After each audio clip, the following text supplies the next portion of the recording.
ఈ breaking news చూసే ముందు ఒక బిగ్ అప్డేట్ మీకు అందజేస్తున్నా. హైదరాబాద్ మొత్తంలో ఉన్న బెస్ట్ ప్రాపర్టీస్ అన్నింటినీ ఒక వేదిక మీదకి తీసుకొస్తుంది సుమన్ టీవీ. అక్టోబర్ 18, 19వ తేదీన హెచ్ఎస్సిసి నోవాటిలో జరిగే సుమన్ టీవీ ప్రాపర్టీ ఎక్స్పోలో best flats, villas, open plots, Deepavali offers and డిస్కౌంట్స్తో అందుబాటులో ఉంటాయి. మీరు విజిట్ చేసి ప్రతి గంటకి ఒక గోల్డ్ కాయిన్ కూడా గెలుచుకునే అవకాశం ఉంది. ఫ్యామిలీతో రండి, మీ డ్రీమ్ ప్రాపర్టీని సొంతం చేసుకోండి. ఇక ఇప్పుడు అసలు బ్రేకింగ్ న్యూస్లోకి వెళ్తే, మొన్నటి వరకు భారీ వర్షాలు, వరదలతో తెలంగాణ రాష్ట్రంలో రైతులు, ప్రజలు తీవ్రంగా ఇబ్బంది పడ్డారు. అదంతా ముగిసిందనుకునే లోపే వాతావరణం మళ్ళీ ఇప్పుడు ఆందోళన కలిగిస్తోంది. బంగాళాఖాతంలో ఏర్పడిన వాతావరణ మార్పుల కారణంగా రాబోయే 4 రోజుల పాటు రాష్ట్రంలో వర్షాలు కురిసే అవకాశం ఉందని వాతావరణ శాఖ అధికారులు చెప్తున్నారు. ఈ అనూహ్య వాతావరణ పరిస్థితులతో కొన్ని జిల్లాలకు ఇప్పటికే ఎల్లో అలర్ట్ను కూడా జారీ చేసింది వాతావరణ శాఖ. ప్రస్తుతం సముద్ర మట్టానికి దాదాపు 4.5 కిలోమీటర్ల ఎత్తులో ఉత్తర తమిళనాడు తీర ప్రాంతం, దాని చుట్టుపక్కల ప్రాంతాల్లో ఒక ఉపరితల ఆవర్తనం విస్తరించి. వీటితో పాటు ఉత్తర కోస్తాంధ్ర, దాని పరిసర ప్రాంతాలలో దాదాపు కిలోమీటర్ ఎత్తులో మరో ఉపరితల ఆవర్తనం కొనసాగుతోంది.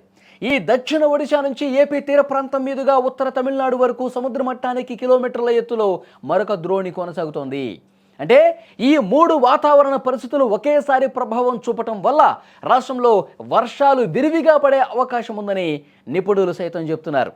ఇక ఈరోజు విషయానికి వస్తే, ఈరోజు వాతావరణం ఈ విధంగా ఉంటుంది. ఎక్కడెక్కడ వర్షాలు పడే అవకాశం ఉందంటే, కొత్తగూడెం, ఖమ్మం, నల్గొండ, సూర్యాపేట జిల్లాల్లో తేలికపాటి నుంచి మోస్తరు వర్షాలు కురిసే అవకాశం ఉంది. భద్రాద్రి, ఖమ్మం వంటి జిల్లాల్లో ఉరుములు, మెరుపులతో కూడినటువంటి జల్లులు ఉంటాయని చెప్తున్నారు.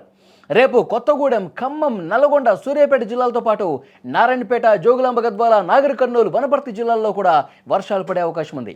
ఇక సోమవారం సాయంత్రం, రాత్రి సమయాల్లో వర్ష తీవ్రత పెరగొచ్చని చెప్తున్నారు. మంగళవారం రోజునైతే ఈ తీవ్రత ఇంకాస్త పెరిగే అవకాశం ఉంది. ములుగు, కొత్తగూడెం, ఖమ్మం, నల్గొండ, సూర్యాపేట, మహబాద్, వరంగల్, నాగర్ కర్నూలు, వనపర్తి, నారాయణపేట, జోగులాంబ, గద్వాల్, హనుమకొండ, జనగాం, సిద్దిపేట, యాదాద్రి భువనగిరి, రంగారెడ్డి జిల్లాల్లో ఉరుములు, మెరుపులతో, ఈదురుగాలులతో కూడినటువంటి వర్షాలు కూడా కురిసే అవకాశం ఉందని వాతావరణ శాఖ హెచ్చరించింది. ఈ జిల్లాల ప్రజలు అప్రమత్తంగా ఉండాలి, మరిన్ని జాగ్రత్తలు తీసుకోవాలని చెప్తున్నారు. ఇక హైదరాబాద్ పరిస్థితి ఏంటి? హైదరాబాద్ విషయానికి వస్తే ఈరోజు పొడి వాతావరణం ఉంటుందని చెప్తున్నారు. అయితే ఉదయం వేళల్లో చలి తీవ్రత కొంచెం బాగా కనిపిస్తుందని సమాచారం ఉంది. ఈ ప్రాంతాల్లో చాలా ప్రాంతాల్లో కూడా ఉష్ణోగ్రతలు 18 డిగ్రీల సెల్సియస్కు పడిపోయే అవకాశం ఉందని అంచనా. ఉదయం 9 తర్వాత కొంత ఎండ ఉన్నప్పటికీ మధ్యాహ్నం నుంచి వాతావరణం చల్లబడుతుందని అధికారులు చెప్తున్నారు. రాత్రి సమయాల్లో పలు ప్రాంతాల్లో జల్లులు కూడా కురిసే అవకాశం ఉందని సమాచారం వస్తుంది. సో ఓవరాల్గా వాతావరణ శాఖ చాలా క్లియర్గా చెప్తోంది. రాబోయే 2-3 రోజుల పాటు వాతావరణ మార్పుల వల్ల, ముఖ్యంగా తెలంగాణలో ఖమ్మం కావచ్చు, కొత్తగూడెం కావచ్చు, యాదాద్రి భువనగిరి కావచ్చు, హనుమకొండ కావచ్చు, ఈ జిల్లాల్లో ఒక మోస్తరు నుంచి భారీ వర్షాలు కురిసే అవకాశం ఉంది. అంటే చాలా ప్రాంతాల్లో కూడా ఈదురుగాలులు, అలాగే ఉరుములు, మెరుపులతో కూడినటువంటి కురిసే అవకాశం ఉంది. ఎందుకంటే ఉపరితల ఆవర్తన ద్రోణి ఒక్కసారిగా 3 ద్రోణులు ఏర్పడే పరిస్థితి కనిపిస్తోంది. సో వీటి వల్ల అనూహ్యంగా ఉన్నటువంటి ఒక్కసారిగా వాతావరణం మారిపోతుంది.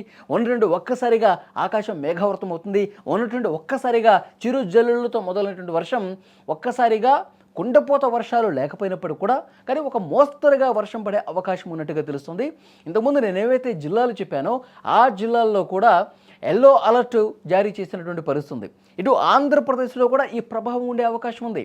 ఆంధ్రప్రదేశ్లో కోస్తాంధ్రలో, ఇక్కడ ప్రకాశం, గుంటూరు, నెల్లూరు, గోదావరి జిల్లాలు, తర్వాత రాయలసీమలో కొన్ని ప్రాంతాల్లో కూడా ఒక మోస్తరు వర్షాలు పడే అవకాశం ఉంది అని చెప్పి చాలా స్పష్టంగా వాతావరణ శాఖ అధికారులు చెప్తున్నారు. కాబట్టి లోతట్టు ప్రాంతాల ప్రజలు, అంటే మరీ కుండపోతగా క్లౌడ్ బరస్ట్ లాంటి వర్షపాతం నమోదయ్యే పరిస్థితి లేదు.